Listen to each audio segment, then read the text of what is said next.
At precisely 9 a.m. Meanwhile, in Greenwich Mean Time, a single clinical entry was made into the official royal record. A sovereign decree that would forever alter the internal landscape of the House of Windsor. The announcement was as brief as it was seismic. Prince James, Earl of Wessex, having crossed the threshold of his 18th year, was confirmed as the sole steward and full custodian of the Thornfield estate. To the uninitiated, the name Thornfield evokes little more than a whisper of English pastoralism, a forgotten corner of the countryside, far removed from the architectural grandeur of Windsor or the tourist-trodden paths of Sandringham. But for those who navigate the treacherous waters of royal hierarchy, the revelation was a thunderclap. Thornfield is not merely land and stone. It is the shadow crown of the monarchy's private legacy. Located in the secluded rolling hills of West Berkshire, shielded by ancient woodlands and the silent, watchful chalk ridges, this estate was the most guarded personal sanctuary of the late Queen Elizabeth II. It was her sanctuary of statecraft, her repository of unvarnished history, and now it belongs entirely to her youngest grandson. The decision to elevate James, a young man who has spent the better part of 2 decades intentionally hovering at the periphery of the royal spotlight, is the most visible sign yet of a new iron-willed strategy emerging from the palace. This was not a routine inheritance dictated by the slow crawl of tradition. It was a surgical intervention, a move designed to consolidate the monarchy's inner core at a time when the institution is fighting for its long-term relevance. Sources close to the Privy Council suggest that the hand behind the pen was none other than Prince William. The Prince of Wales, acting with the decisive authority that has come to define his tenure as heir apparent, reportedly championed James' appointment as a means to clear the air and reset the internal order by placing the keys to the kingdom's most sensitive private asset in the hands of a disciplined, low-profile teen. William is effectively signaling the end of the era of shared oversight and the beginning of a specialized meritocratic circle of trust. The silence surrounding the transfer is in itself the most potent message the palace has sent in years. In an age of performative transparency and the constant demand for digital engagement, the monarchy has chosen to retreat into the silent operator protocol. Restraint is the new strategy. Simplicity is the new power. There was no attempt to shape public opinion through leaked briefings or background chats with royal reporters. The decree appeared as a routine clerical update, a move that suggests the transfer is not up for debate, defense, or celebration. It simply is. This calculated minimalism reflects a desire to move away from the spectacle that has often plagued the family in recent years, focusing instead on the cold, hard mechanics of institutional survival. However, beneath the formal language of the decree lies a palpable tension that has set palace whispers ablaze. Noticeably absent from the official statement and reportedly excluded from the months of high-level negotiations leading up to the transfer was Queen Camilla. Her omission has not gone unnoticed by seasoned observers of the royal court. In the carefully coded world of royal announcements, what is not said is often more important than what is. The fact that the stewardship was granted solely to James without the honorary oversight or consultative role often afforded to senior consorts in the past hints at a deliberate narrowing of the inner circle. It suggests that the future of the monarchy's private legacy is being steered away from the current senior guard and toward a younger, more strategically aligned generation. A move that William is said to have orchestrated with quiet but unyielding precision. For the public, whose affection for the quiet prince has grown steadily in the absence of any overt effort on his part to court it, the news has been met with a mixture of surprise and profound optimism. James has long been the subject of a unique kind of royal fascination, not the tabloid-driven obsession that follows his cousins, but a genuine grassroots respect for his perceived normality and steady hand. To see the freshly graduated teens suddenly entrusted with a responsibility of this magnitude has ignited a wave of support from a public weary of royal drama. They see in James a reflection of the late Prince Philip's stoicism and the late Queen's devotion to duty, unmarred by the desire for fame. As James prepares to take up his residence within the guarded borders of West Berkshire, he does so as the face of a monarchy that is no longer reacting to the world but redesigning itself from the inside out. Thornfield, with its secret libraries and Cold War tunnels, is no longer just a place of reflection. It has become the foundation upon which a new kind of royal service will be built. The morning the palace spoke without ceremony, it did more than announce a property transfer. It drew a line in the earth marking the territory where the next century of the House of Windsor will be quietly, carefully, and invisibly secured. To understand why the elevation of Prince James has sent such ripples through the institutional fabric of Britain, one must look beyond the titles and into the soil of Thornfield itself. This estate is not a place for the public eye, nor was it ever intended to be. Tucked away in the secluded folds of West Berkshire, where the ancient woodlands stand like silent sentinels against the encroachment of the modern world, Thornfield represents a different kind of royal power. It is a sprawling landscape of thousands of Irish green acres defined by its rolling chalk hills and rivers that wind through the territory without a single signpost to guide the curious traveler. While the rest of the royal portfolio is designed to be seen, to be photographed, and to be admired by millions, Thornfield was built to disappear. The true value of this estate lies in its function as a sovereign fortress of information and continuity. At its heart lies Thornfield Manor, a stately Palladian residence that rejects the gilded opulence of Buckingham Palace in favor of a rugged, enduring pragmatism. Within these walls is housed one of the last truly intact private royal libraries in existence. This is not a collection of rare first editions for display, but a living archive of the crown. It contains the handwritten journals, personal strategy papers, and sealed correspondences of generations of monarchs who sought a place to think, away from the stifling atmosphere of the court. For James, being granted stewardship of this library is equivalent to being given the keys to the family's intellectual vault. It is here that the unvarnished history of the Windsor dynasty is preserved away from the prying eyes of historians and the digital footprint of the 21st century. Yet the significance of Thornfield extends deep beneath the surface of its manicured lawns and wild forests. During the height of the Cold War, the estate was identified as a critical node for institutional survival. A network of reinforced tunnels and secure operation centers was carved into the Berkshire chalk, designed to allow the monarchy to function independently of the outside world if necessary. These facilities have been meticulously modernized, transforming Thornfield into a high-tech communications hub that remains entirely off the grid. It is a place where the crown can deliberate in total isolation, shielded by the natural topography and the legal protections of a private estate. It is the ultimate training ground for a young royal, a place where the mechanics of duty are stripped of their ceremonial veneer and revealed in their most essential form. The choice of Thornfield as the centerpiece of James' adult role is a masterstroke of positioning by the palace. By handing him sole custodianship, the monarchy is signaling that James is the chosen guardian of its most sensitive secrets and its most vital survival protocols. This is a role that requires a temperament specifically suited to silence. The estate does not host garden parties or public tours. It does not generate headlines. Instead, it demands a steward who is comfortable with invisibility, someone who understands that true influence is often exercised where the light does not reach. This aligns perfectly with the public perception of James as a young man of profound discretion and quiet competence. For the Prince of Wales, who has been instrumental in this transition, Thornfield represents a vital asset in his vision for a streamlined, functional monarchy. By removing the estate from the sphere of shared royal oversight and placing it under the singular control of James, William is ensuring that this strategic hub remains insulated from the internal politics of the broader family. It is a move that prioritizes long-term institutional stability over short-term diplomatic niceties within the palace walls.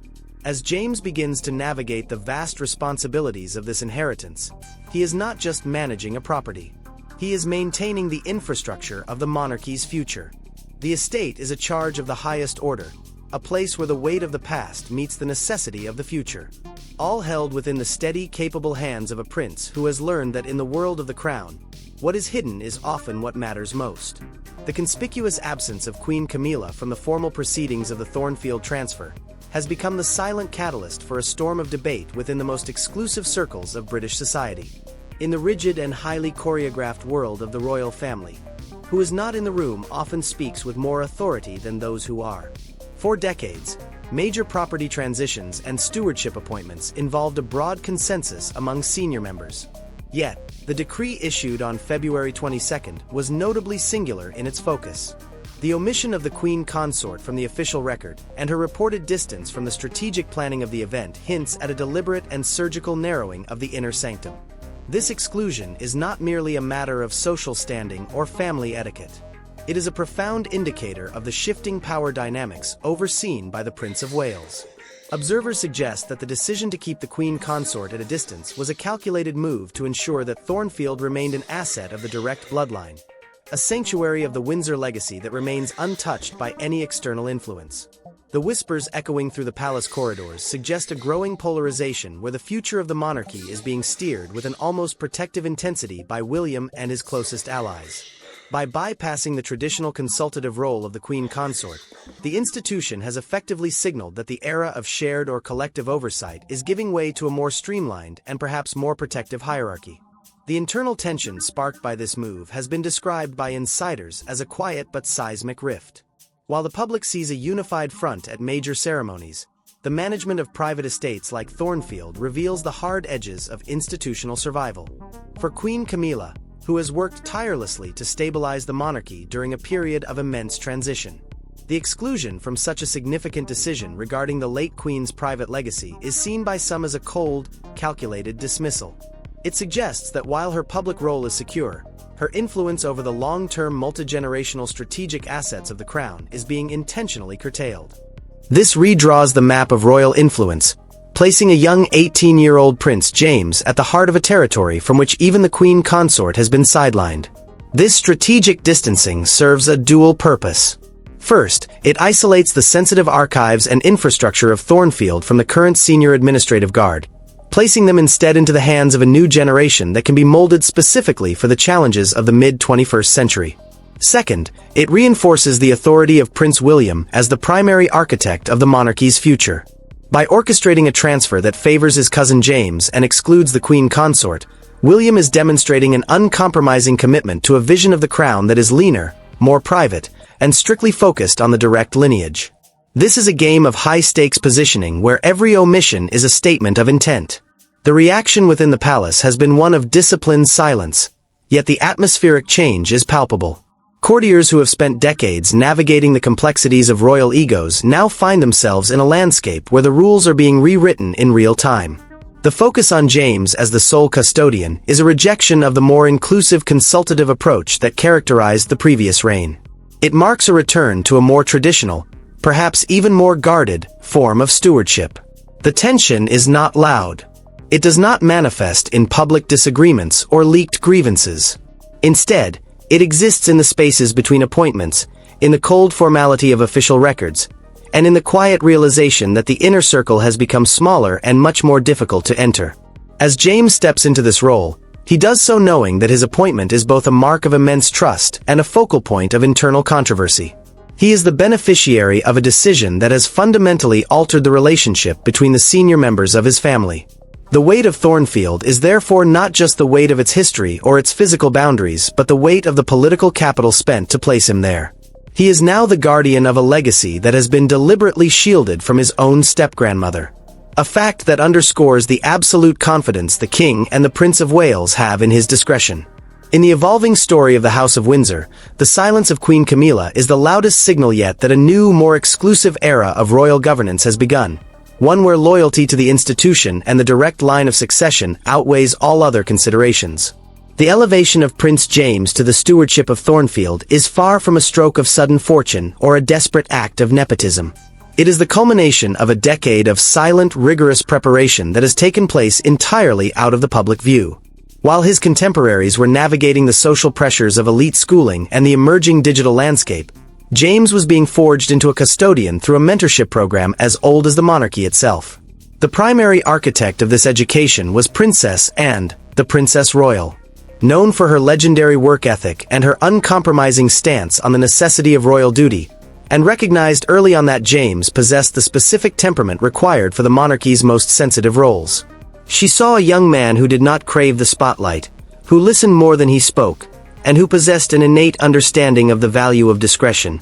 4 years, under the cover of school holidays and private family gatherings, the Princess Royal personally oversaw James' immersion into the realities of land management and institutional service.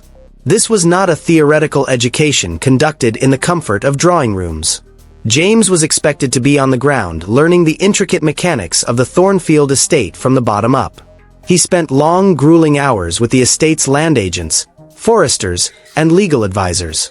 He was taught the complexities of sustainable agriculture, the delicate art of managing tenant relations, and the vital importance of environmental stewardship in an era of rapid climate change. Anne's curriculum was designed to strip away any sense of youthful entitlement, replacing it with a profound sense of accountability to the land and the people who live upon it. By the time James reached his 17th year, his training had become even more specialized.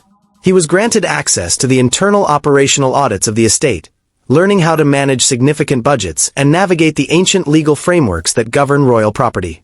He was also introduced to the more clandestine aspects of Thornfield's role, including the maintenance of the secure communications infrastructure and the preservation of the private royal library. Those who observed him during this period noted a remarkable transformation. The quiet, somewhat shy boy had evolved into a young man of focused, calm authority. He demonstrated a capacity for detail that impressed even the most seasoned royal commissioners, proving that he could hold the weight of responsibility without dropping it. This period of preparation was characterized by a total absence of media coverage. In a world where every minor milestone of a royal life is usually packaged for public consumption, James' apprenticeship was a masterclass in invisibility. This secrecy was not accidental. It was a core component of the training. The Princess Royal and the Prince of Wales wanted to ensure that James' sense of duty was rooted in genuine competence rather than the desire for public approval. They wanted him to learn to act with judgment first, free from the distorting influence of the press. This has created a unique dynamic within the palace. While many royals must learn to perform their roles, James has quite literally been trained to inhabit his. The personal preparation James underwent extended beyond the technicalities of estate management. He was also schooled in the history of the monarchy's private diplomacy. He studied the handwritten journals of his ancestors, gaining an understanding of how the crown has navigated crises in the past through quiet intervention and long-term thinking. This has instilled in him a perspective that is rare for someone of his age, a sense of time that is measured in generations rather than news cycles. He understands that Thornfield is not a reward for his birthday but a charge that he must protect and eventually pass on in a better state than he found it. The public, though largely unaware of the specifics of this training, has long felt a sense of quiet confidence in James. There is an unmistakable aura of steadiness about him that resonates with a populace exhausted by the more turbulent narratives of the royal family. His graduation into the role of steward is seen as the beginning of a new chapter where substance finally triumphs over style. James has not sought the love of the people.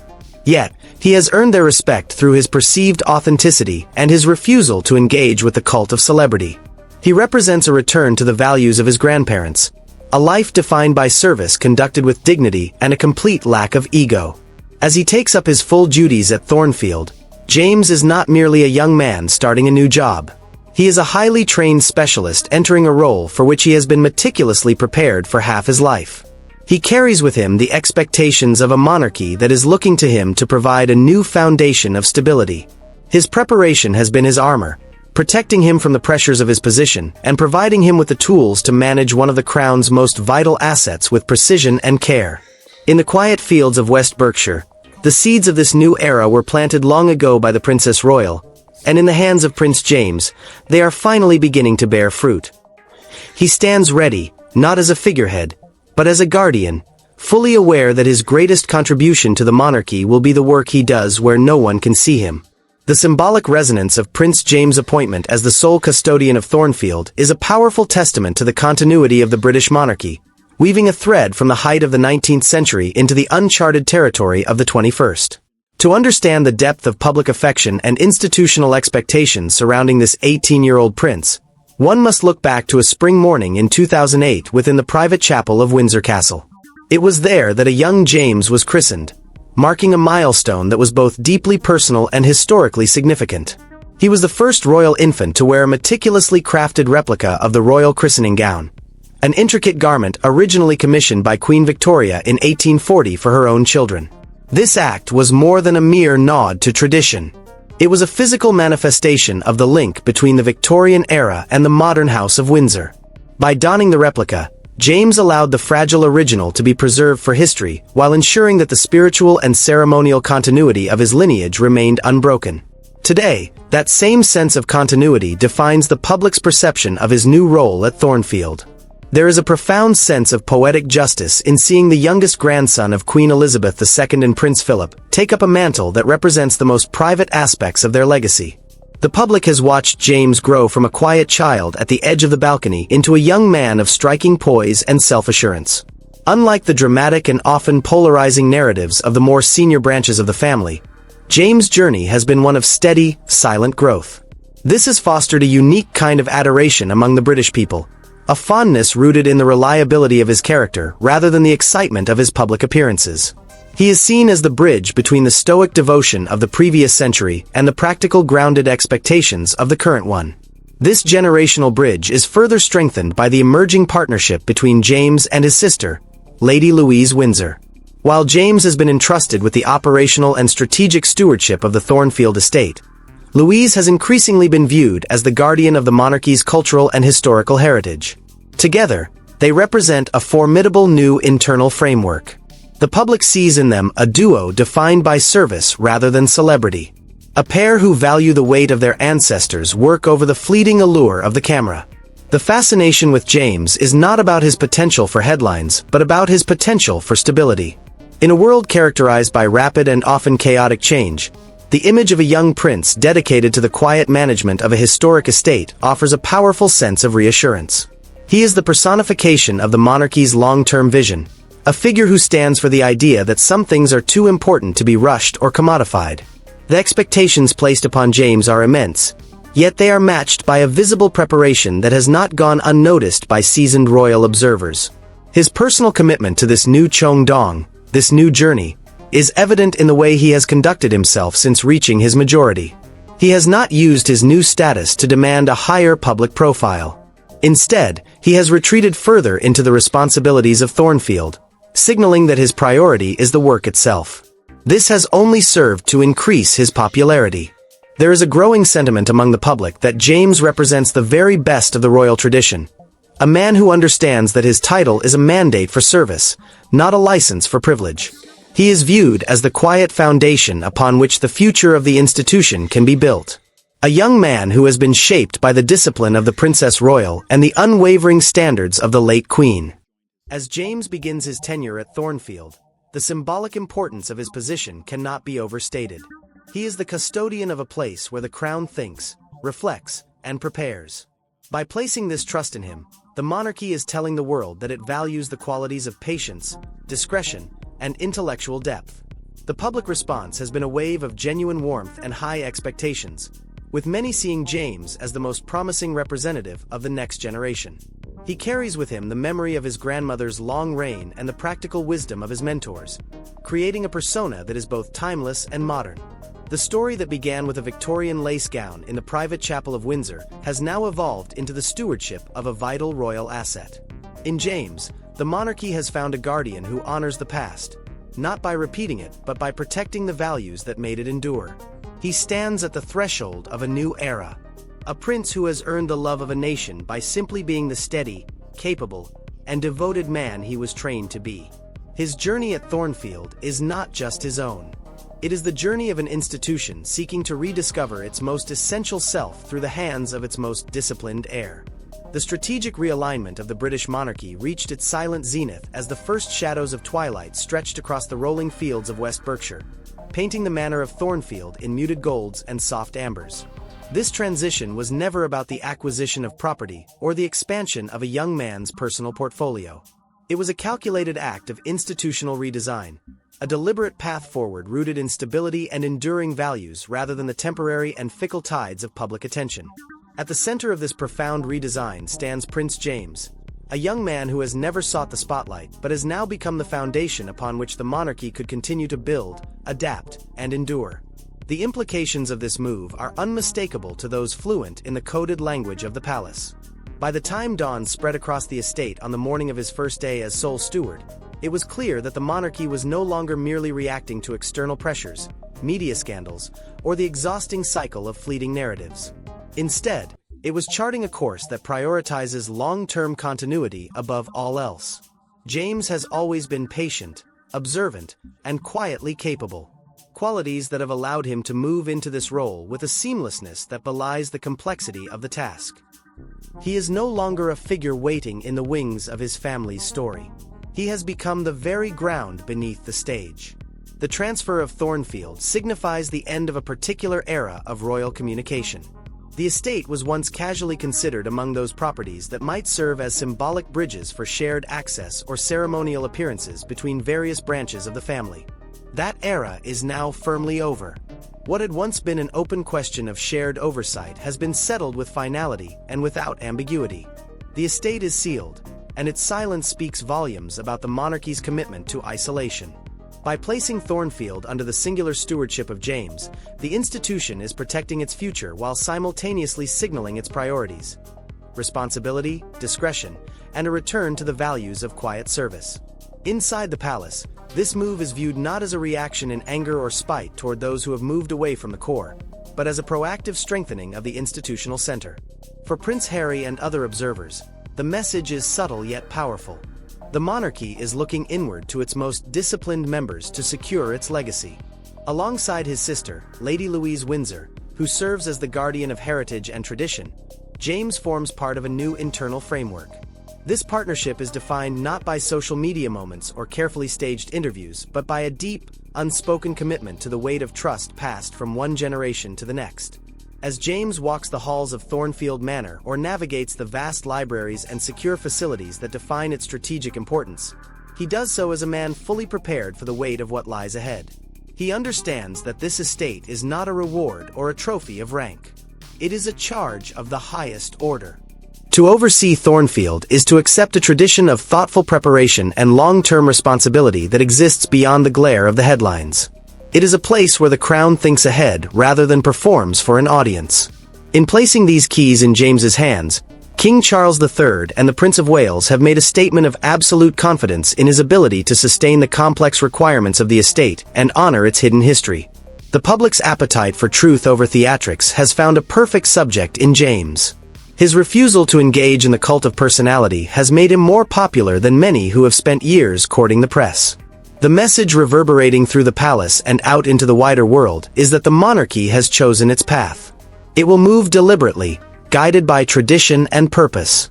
And at the core of that path stands a prince who is steady, capable, and ready to carry a legacy that few can fully grasp, but everyone will soon recognize. Thornfield remains what it has always been, a place of reflection and long-term influence. But now it also represents the future of a dynasty that has learned the value of invisibility in a world that sees too much. Prince James has become the custodian of that invisibility, the guardian of the crown's private memory and its most vital survival protocols. As he takes up this mantle, he does so with a quiet, profound authority that comes with being entrusted with something far greater than himself. The future of the monarchy may well depend on what is carefully preserved out of sight. And in the hands of Prince James, that future is more secure than ever before. He is the anchor for a new generation. A prince who serves rather than replaces and who understands that true power arrives quietly, precisely, and with unmistakable intent.